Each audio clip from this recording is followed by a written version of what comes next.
nervous, so just bear with me. My name is Sharon White, and I'm here today to talk to you about my life with breast cancer. Let me tell you a little bit about my history. I retired from WSU in the fall of 2020. I was a marketing director for major events for the university. I would work on events like convocation and commencement, but also events like this one. I worked behind the scenes. But before that, I held jobs as a graphic designer, a design manager, an art director. I was a lucky person. I was just into my second year as the events director when COVID-19 hit. For anyone working in events at that time, it changed everything about your job. I had just turned 66. I decided it was time to retire. In March of 2023, I had my yearly mammogram. Nothing unusual for me to do. I always keep up with my mammograms. At the same time, I was having unusual things going on in my body. I didn't call them symptoms at the time because I didn't know what they were. My left neck hurt, my ear hurt and itched. My underarm hurt. My left breast was a little bigger. I had been involved in different sports for a long time, so I just brushed off my unusual things, which now I know were symptoms, and considered them to be the price you pay for being athletic. You know, old injuries. Sometimes you can be your worst enemy. I also didn't want to sound like a hypochondriac with my doctor, so I didn't really talk about it much. Big mistake on my part. A few days later, I got a call back to get more testing on an abnormal reading on my mammogram. I got another scan and then a biopsy. I'm not going to get the medical terms correct here, so please forgive me. It was discovered I had 2 lesions/tumors in my left breast and a lesion tumor in a lymph node in my left armpit. Cancer. It's definitely a word no one wants to hear. It's a really bad word. From the minute I was diagnosed, the wheels in my head started spinning in all sorts of directions. I had so much information coming at me. It was all happening so fast. But then also, it wasn't happening fast enough. Everything in my life, my plans, had changed instantly because of that really bad word, cancer.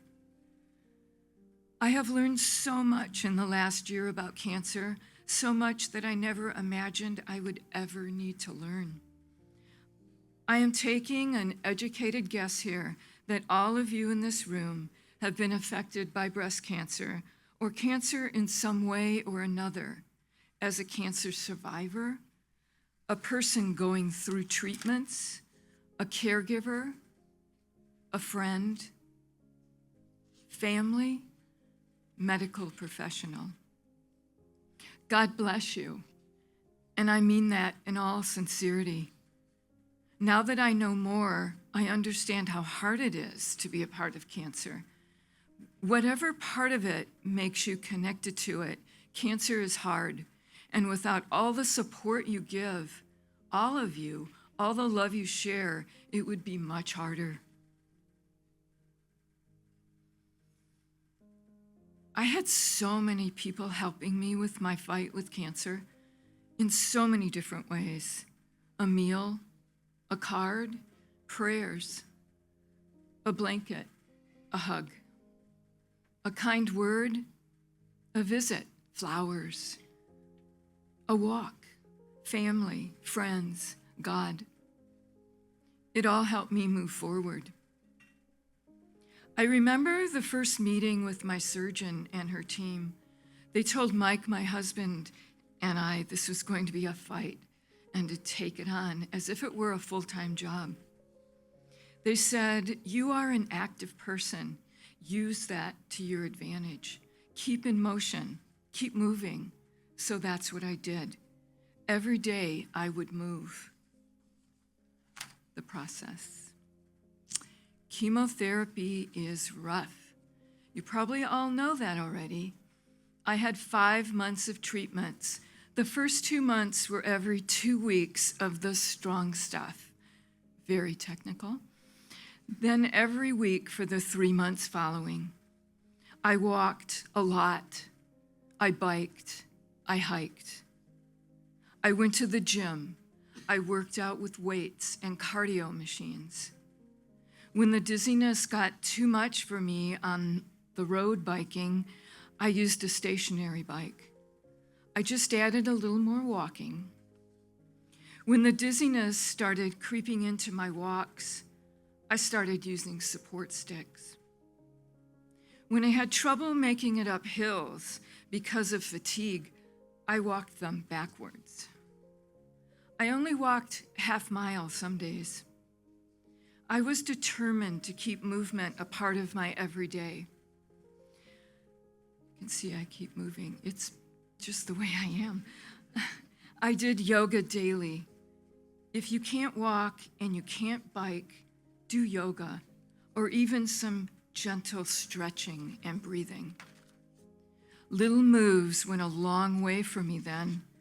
When I had to spend more time sitting than I wanted to, I sat outside or I drew. Sometimes I did both at the same time. When my daughter was visiting, she would plan a field trip for us out into the woods. She would set us up with chairs and pencils and paper, and we would draw together out there in the woods. I love her.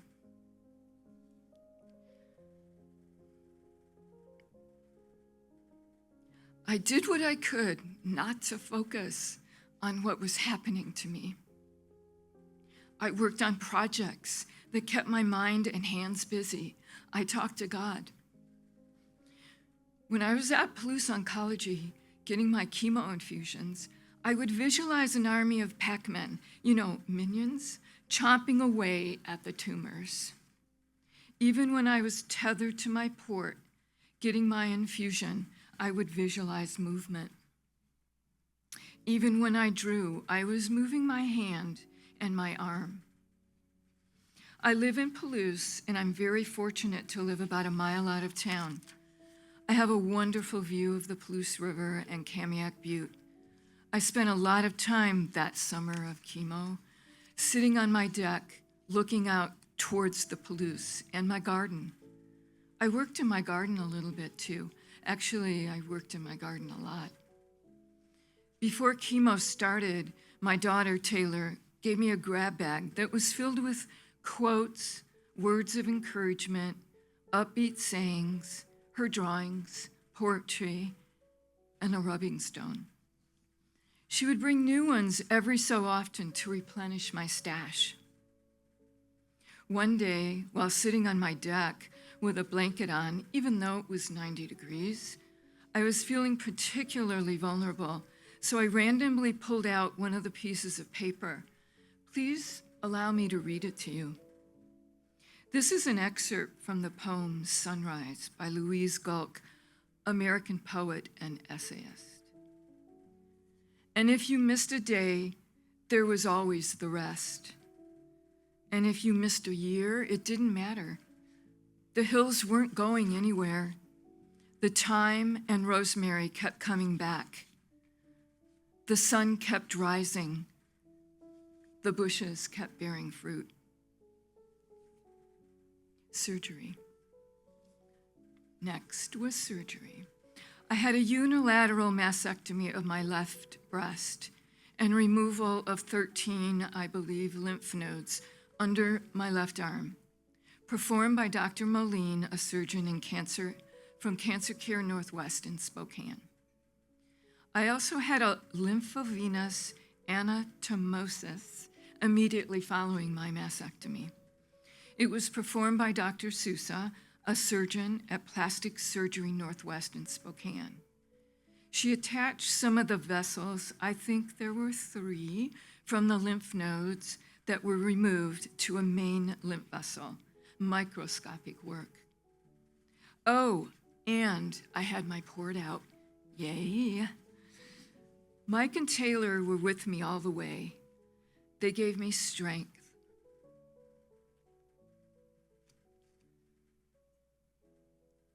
They gave me love. They took care of me.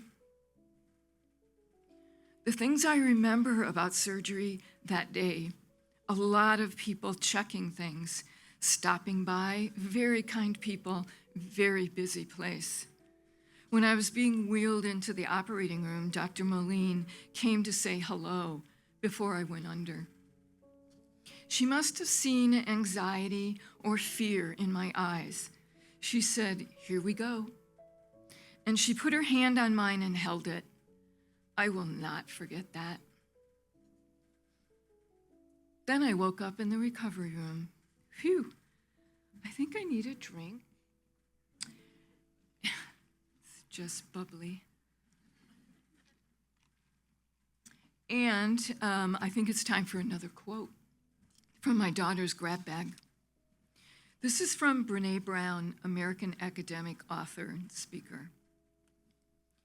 Faith is a place of mystery, where we find the courage to believe in what we cannot see, and the strength to let go of our fear, our uncertainty.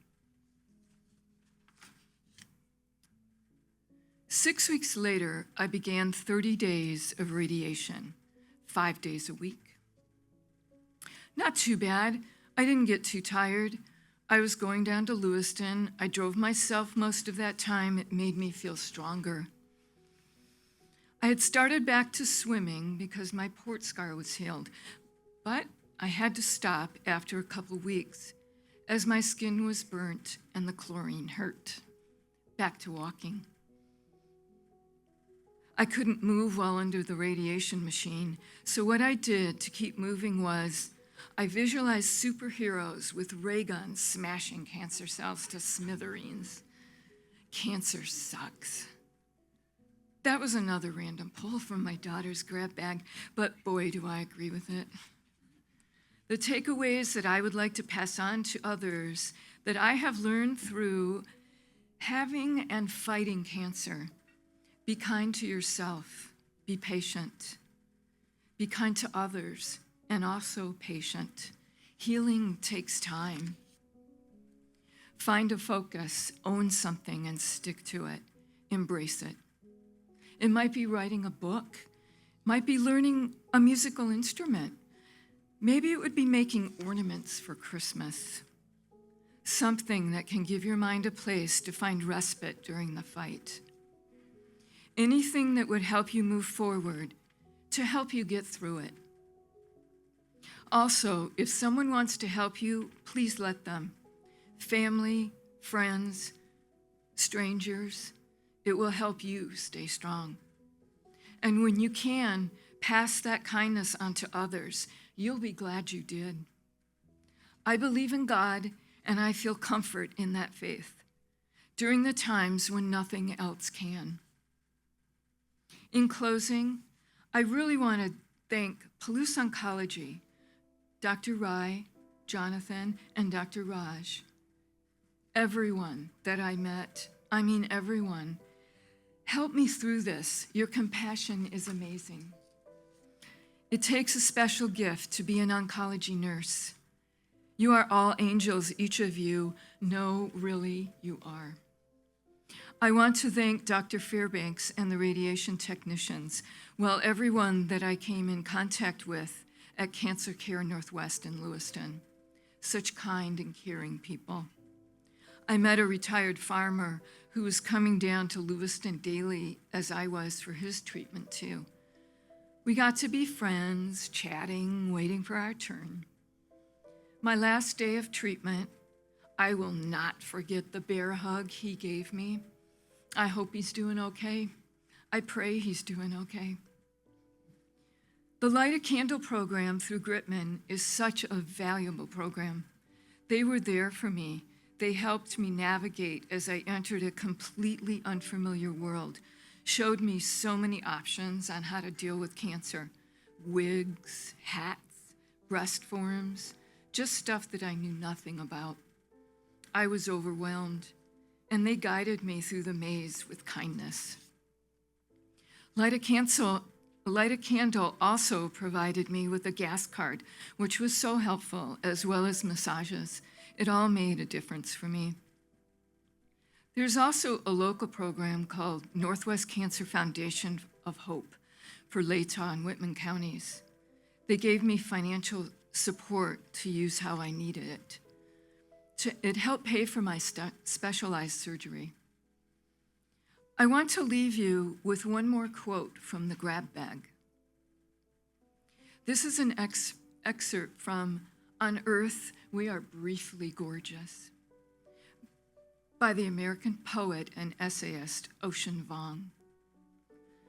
Sometimes when I'm careless, I think survival is easy. You just keep moving forward with what you have or what's left of what you were given until something changes or you realize at last that you can change without disappearing, that all you had to do was wait until the storm passes you over. And you find that, yes, your name is still attached to a living thing. In February of 2025, I will be a year out from having my last cancer treatment. I can then call myself a cancer survivor. Thank you for your patience and kindness, for letting me speak to you today. It's an honor. Peace.